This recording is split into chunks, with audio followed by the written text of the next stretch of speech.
বিকাল আনুমানিক 3:30টার সময় আমাদের সাব ইন্সপেক্টর মঙ্গল দেববর্মা এবং আরপিএফ মিলে যখন আমাদের যৌথ চেকিং চলছিল আগরতলা রেল স্টেশনে, তখন তারা হঠাৎ লক্ষ্য করে দুজন যুবতী দুটি হ্যান্ডব্যাগ নিয়ে সাসপিশিয়াসলি আগরতলা রেল স্টেশনে 1 নম্বর প্ল্যাটফর্ম দিয়ে প্রবেশের চেষ্টা করছে এবং তারা ব্যাগগুলি নিয়ে অতি সত্বর পালানোর চেষ্টা করছে।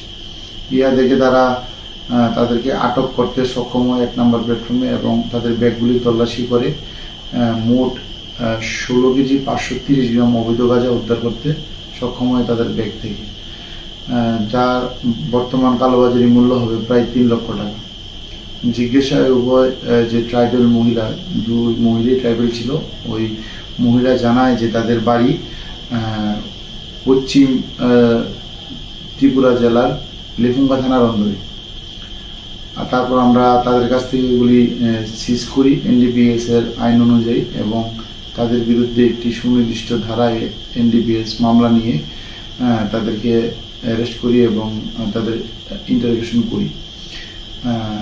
তারা প্রাথমিক ইন্টারোগেশনে বা জিজ্ঞাসাবাদে জানায় যে তারা এই মালগুলি সিদাই মোহনপুর এরিয়া থেকে প্রকিউর করেছে এবং এগুলা বহিরাজ্যে রেল দিয়ে পাড়ি দেওয়ার উদ্দেশ্যে তারা স্টেশনে এসেছিল।